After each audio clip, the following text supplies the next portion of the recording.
ಪ್ರತಿಯೊಬ್ಬರಿಗೂ ಸಹ ಭಗವಂತ ಯಾವುದೋ ಒಂದು ರೀತಿಯಂತಹ ಸಾಮರ್ಥ್ಯವನ್ನು ಕೊಟ್ಟಿರ್ತಾನೆ.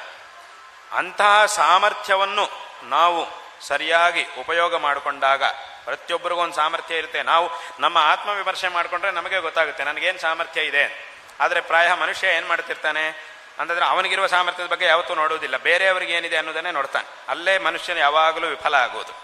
ಯಾವಾಗಲೂ ಏನು ಮಾಡಿದೆ, ಇನ್ನೊಬ್ಬನ ಹತ್ರ ಏನಿದೆ, ಇನ್ನೊಬ್ಬನ ಹತ್ರ ಏನಿದೆ ಅನ್ನೋದನ್ನೇ ನೋಡ್ತಿರ್ತಾನೆ.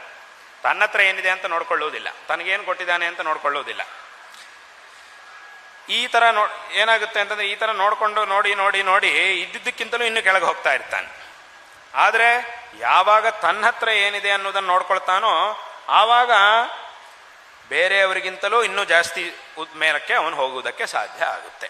ಆದ್ದರಿಂದ ಇಲ್ಲಿ ಈ ಒಂದು ವಿಷಯದಲ್ಲಿ ಮಾತ್ರ ತುಂಬ ವೈಫಲ್ಯ ಅನ್ನೋದು ಉಂಟಾಗ್ತಾ ಇರುತ್ತೆ ಮನುಷ್ಯನಿಗೆ. ಆದ್ದರಿಂದ ಏನೋ ಒಂದು ಸಾಮರ್ಥ್ಯವನ್ನು ಭಗವಂತ ಕೊಟ್ಟಿರ್ತಾನೆ. ಆ ಒಂದು ಸಾಮರ್ಥ್ಯದಿಂದ ನಾವು ಮೇಲ್ ಬರಲಿಕ್ಕೆ ಯಾವುದೋ ಒಂದು ಮಾರ್ಗವನ್ನು ಖಂಡಿತವಾಗಿಯೂ ಭಗವಂತ ಇಟ್ಟಿರ್ತಾನೆ. ಆ ಒಂದು ಮಾರ್ಗದಲ್ಲಿ ಆ ಒಂದು ಸಾಮರ್ಥ್ಯವನ್ನು ನಾವು ಉಪಯೋಗ ಮಾಡಿಕೊಂಡು ತದ್ವಾರ ಜೀವನದಲ್ಲಿ ಒಳ್ಳೆ ಕೆಲಸಗಳನ್ನು ಮಾಡುವುದಕ್ಕೆ ಖಂಡಿತವಾಗಿಯೂ ಸಾಧ್ಯ ಆಗುತ್ತೆ. ಮತ್ತು ಈಗ ಹೇಳಿದಂತೆ ಇಂತಹ ಎಲ್ಲ ಸಾಮರ್ಥ್ಯಗಳನ್ನು ನಾವು ಜೀವನದಲ್ಲಿ ಒಳ್ಳೆ ಕೆಲಸಗಳನ್ನು ಮಾಡುವುದಕ್ಕೆ ಉಪಯೋಗ ಮಾಡಿದಾಗ ಆಗ ನಿಜವಾಗಲೂ ಆ ಸಾಮರ್ಥ್ಯಕ್ಕೆ ಒಂದು ಸಾರ್ಥಕ್ಯ ಅನ್ನೋದು ಬರುತ್ತೆ. ಭಗವಂತ ನಮಗೆ ಕೊಟ್ಟಿರುವಂತಹ ಒಂದು ಸಾಮರ್ಥ್ಯದಿಂದ ಒಳ್ಳೆ ಕೆಲಸಗಳನ್ನು ಮಾಡಿದಾಗ ನಿಜವಾಗಲೂ ನಮ್ಮ ಜೀವನ ಅನ್ನೋದು ಸಾರ್ಥಕ ಆಗುತ್ತೆ. ಒಳ್ಳೆ ಕೆಲಸಗಳು ಅಂತಂದರೆ ಏನ್ರಿ, ಏನು ಒಳ್ಳೆ ಕೆಲಸ ಅಂತಂದರೆ ಅದ್ರ ಬಗ್ಗೆ ತುಂಬ ತಲೆ ಕೆಡಿಸ್ಕೊಳ್ಳೋ ಅವಶ್ಯಕತೆ ಇಲ್ಲ. ಒಳ್ಳೆ ಕೆಲಸ ಅಂತಂದರೆ, ಒಂದು, ನಾವು ಮಾಡ್ತಿರುವಂತಹ ಕೆಲಸದಿಂದ ಪರೋಕ್ಷವಾಗಿಯೋ ಅಪರೋಕ್ಷವಾಗಿಯೋ ಭಗವಂತನ ಸೇವೆ ಆಗ್ತಾ ಇದೆ ಅಂತಂದರೆ ಅದು ಒಳ್ಳೆ ಕೆಲಸ. ಅಥವಾ ನಾವು ಮಾಡುವಂತಹ ಒಂದು ಕೆಲಸದಿಂದ ಪರೋಕ್ಷವಾಗಿಯೋ ಅಪರೋಕ್ಷವಾಗಿಯೋ ಇನ್ನೊಬ್ಬರಿಗೆ ಉಪಕಾರ ಆಗ್ತಾ ಇದೆ, ಒಬ್ಬ ಮನುಷ್ಯ ಇರ್ಬೋದು, ಒಬ್ಬ ಪ್ರಾಣಿಗಳಿರ್ಬೋದು, ಈ ಸಮಾಜಕ್ಕೆ ಏನಾದರೂ ಉಪಯೋಗ ಆಗ್ತಾ ಇದೆ ಅಂತಂದರೆ ಅದು ಸಹ ಒಳ್ಳೆ ಕೆಲಸವೇ.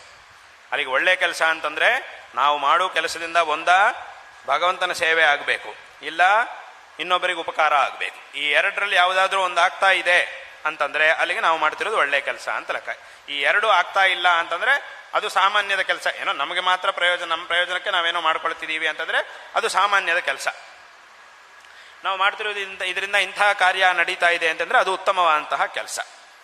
ಆದ್ದರಿಂದ ಇಂತಹ ಒಳ್ಳೆಯ ಕೆಲಸಗಳನ್ನು ಭಗವಂತ ಕೊಟ್ಟಿರುವಂತಹ ಈ ಸಾಮರ್ಥ್ಯವನ್ನು ನಾವು ಒಳ್ಳೆಯ ಕೆಲಸಗಳಿಗಾಗಿ ವಿನಿಯೋಗ ಮಾಡಿದಾಗ ತದ್ವಾರ ನಮ್ಮ ಒಂದು ಜೀವನ ಅನ್ನುವುದು ಸಾರ್ಥಕ ಆಗುತ್ತೆ.